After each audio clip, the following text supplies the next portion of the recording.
السلام علیکم قدرمنو ملګرو د نن په ویډیو کې به زه تاسو ته دروښیم چې څنګه کولی شو چې یو جیمیل آی ډي جوړه کړو یعنې پلی سټور دپاره یو آی ډي جوړه کړو.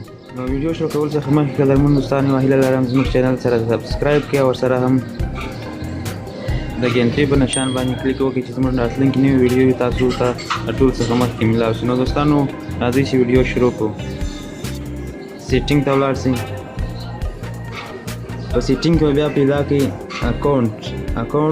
اکونټ باندې کلیک وکړئ. په دې کې بیا ایډ اکونټ باندې کلیک وکړئ. ایډ اکونټ نه بعد بیا ګوګل باندې کلیک وکړئ.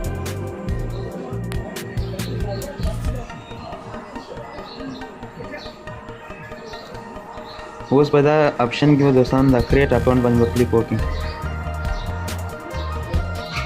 کریټ اکونټ دې نه پس به خپل نوم ولیکئ. د هر چا په نامه یې جوړوئ.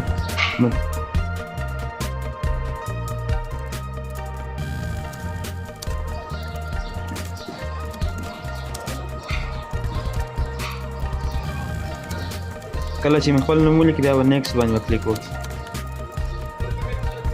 دلته خپل برث ډے سلیکټ کړئ، مطلب تاریخ پیدایش.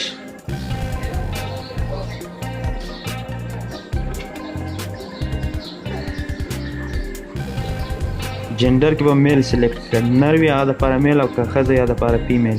بیا به نیکسټ باندې کلیک وکړئ. نو بیا به دې کې تاسو د خپل یو نوم جوړ کړئ. یوزر نیم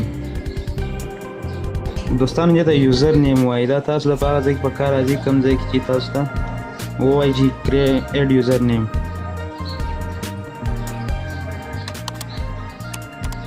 یوزر نیم چې کله جوړ کړئ بیا به نیکسټ باندې کلیک وکړئ.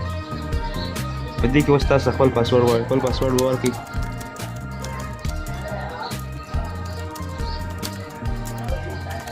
دا دویم باکس کې به بیا هغه پاسورډ ولیکئ کوم چې تاسو مخکې لیکلی یم.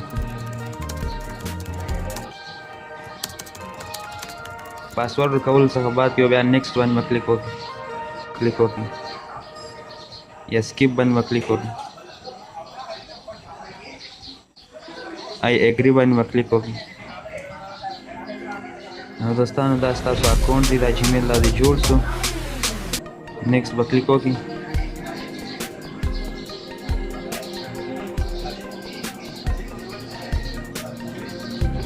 دا اوس جیمیل اکونټ جوړ شو. قدرمن دوستانو اوس تاسو خپل جیمیل استعمالولی شئ. پر دې باندې فیسبوک آی ډي او هر څه کوم چې تاسو کول غواړئ هغه کولی شئ دې باندې. نو قدرمن دوستانو هیله لرم چې تاسو زموږ ویډیو د نن ورځې ویډیو خوښه شوې نو زموږ چینل سره سبسکرایب کړئ او راتلونکي ویډیو په انتظار کې اوسئ. کوم ویډیو تاسو غواړئ هغه صرف کمنټ کې ماته ووایئ، زه تاسو ته هغه رقم ویډیو جوړه کړم.